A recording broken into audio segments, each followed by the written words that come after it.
Jason, and Calgary, Canada. I think it has been more than half a year since we have the last reunion, and with you, it's a long time no see. So some of my friends ask me about how is it going in Canada. Is it hard to get adapted to the new environment? Yeah, I think in this video I would try to answer these questions. You see, the latitude of Canada is, we know that the latitude of China is similar to the latitude of US. And Canada is actually on the north part. So the border of Canada and US, if I recall correctly, it was 49 degrees. So it's most of the cities, including Vancouver, Toronto, Calgary, Montreal, is located much north than most of the cities in China, like Beijing or Shenyang. So the major differences might be the temperature and the long winter.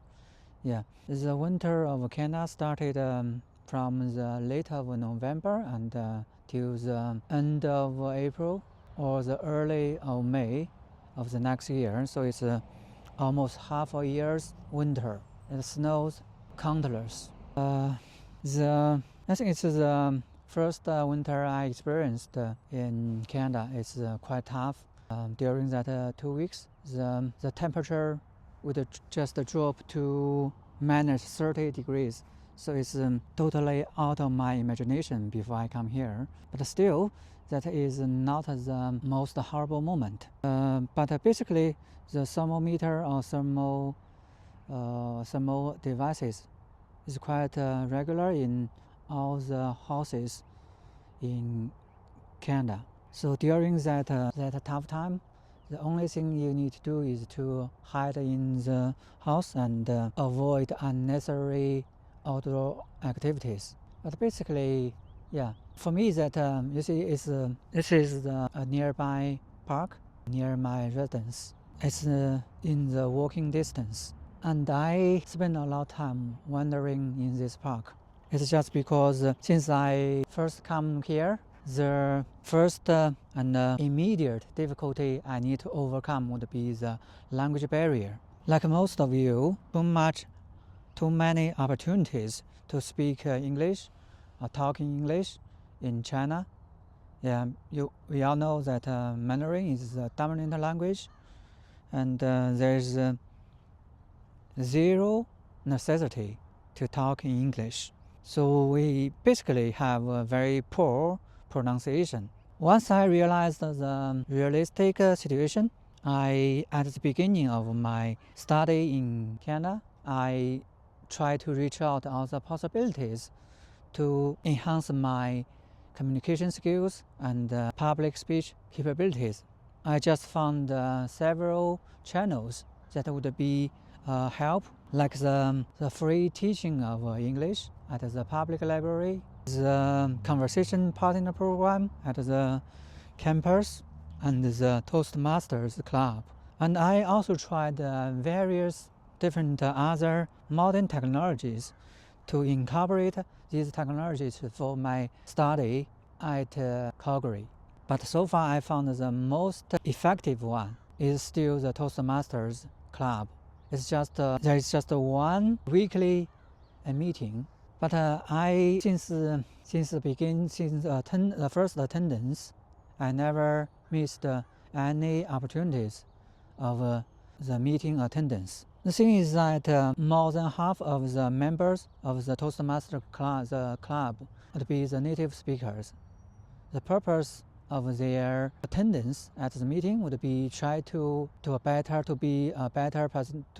some better presentation, to get promotion, and to improve their public speech capabilities, or some kind of personal growth. As I recall, the mission of the Toastmasters Club is to provide a supportive and positive environment for the members to enhance their communication skills and leadership skills, which resulting in a better personal growth and self-confidence. For the meeting of the Toastmaster, there were basically two main most important parts: the prepared speech and the impromptu speech. For the prepared speech, you have 1 week of time to do the preparation before you can deliver the speech at the next week's meeting. You need to show your stage presence, use your body language properly, and to deliver the eye contact with your audience. To overcome the difficulties when you were trying to speak in front of a bunch of people, to overcome these fear. That's not even for the native speakers, they would get nervous. So at first I was also quite nervous. You see, English is not my mother language. Definitely I try to spend a lot of time to record structure the sentences for the speech, and I use quite a lot of filler words, hesitation during the speech, and I was still trying to overcome these difficulties. But I do see, like all the other members side, I had improved significantly since I joined the club. The major difference might be I just started to think in English directly without too much translation. The translation process would be quite time-consuming, and that would be the major reasons that you hesitate during the speech. And another quote I would like to recall is that one of the most important philosophy of Toastmasters Club, that is, the more you speak, the easier it becomes. I heard just too many times from the experienced members of this club. So I followed his advice, and if the weather is good, I would just in this park, I would spend 1 hour of around to practice the speaking. Just wandering around inside the park and speak to myself. I try to, I won't take a look at the screen, just based on my memory to recall the vocabularies and recite these memories once again and again. Try to make sure every pronunciation is correct and clear. I can make sure I can hear the pronunciation. It's let's see, for most of the knowledge, the acquisition of this knowledge would be a gradual process. Especially for the language learning, there's not too many shortcuts. You just need more time to wait for that miracle moment. Like this side, small changes accumulated can lead to significant improvements. So just focus on what you are trying to pursue and follow the main line and leaving the others to the time. So that's basically how I managed to overcome the language barrier and try to improve my speaking fluency. And the language is just too fundamental and important. It's related to every part of our life. We're trying to make a living in abroad.